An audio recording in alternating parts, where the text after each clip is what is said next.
Ay, ito na naman po ako. Hindi ko po talaga mapigilan ang aking sarili hanggang maitutulong ko, itutulong at itutulong at itutulong ko po sa inyo. Nakita niyo po yung mga dial na yan. Meron po dyan mga 20 taon, 15 taon, 10 taon, at meron po mga 25 taon. Pero itinatabi ko po sila. Kasi dumadating po ang pagkakataon, pagka nasira na po yung dial ng relo ng mga paborito ng mga customer natin yung relo nila, pag meron po tayong example, may sukat, may napapalit po tayo, nagagamit po yan. Pera po ito. Yung tinatawag kong basura na ito. Tulad po niya Seiko 5. Luma na po yan. Pero pagka masira na po at pangit na yung dial ng mga naghahanap ng bagong dial, pwede natin pong isuggest yan. May bebenta po natin yan, may presyo po yan. Pero maganda rin, sana meron din po kayo ng mga bago. Pagdating ng time, makabili na rin kayo ng mga bago para may pagpipilian pong customer natin. Yan po. Yan po. Tandaan niyo po yan ha. Itatabi niyo po yan. Yan, marami po akong mga naipon dyan. Ito po. Ito pong number nito. Ito yung mga number po niya. Natatanggal po isa-isa yan.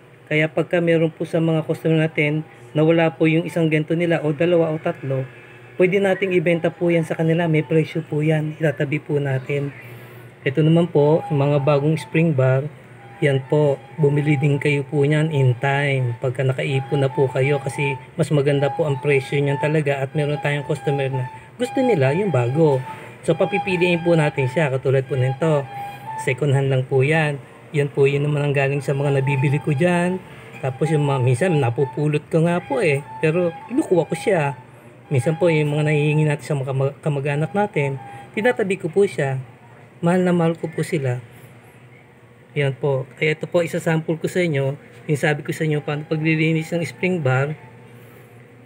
Pagka ito po na ibabad nyo na sa fluid, pisil-pisilin nyo lang po. Pisil-pisilin nyo lang pong ganyan. Para yung spring po sa loob, gumalaw siya. Yan. Kabilaan po. Diin-diin nyo lang pong ganyan.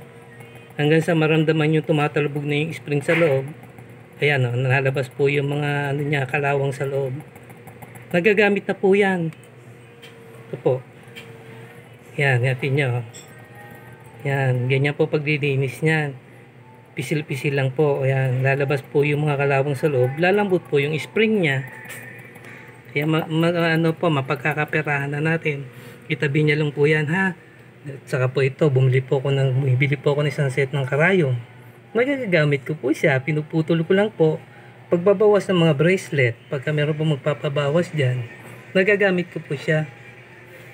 Yan po, ingatan nyo po, mahalin po natin ang ating mga gamit ha. Sayang po din naman mga customer pag lumalayo pa. Ito po, meron po akong isang magnet dito. Kasi po, dumadating ang time, meron tumalsik o meron akong hindi nahawakang maigi, hahanapin ko, ito po ang ginagamit ko. Kasi pagka meron pong bakal, tinapat niyo po siya, makakuha niyo po yung nawala sa inyo. Hindi niyo na po kailangan ng kung ano nung gagawin niyo. Iikot niyo lang po yan sa lugar na pinagbagsakan. Didikit na po siya, makukuha niyo na po agad siya. Mag-ingat din po kayo ng isang magnet na ganito. Ayan na po ha, binigay ko na po halos lahat sa inyo.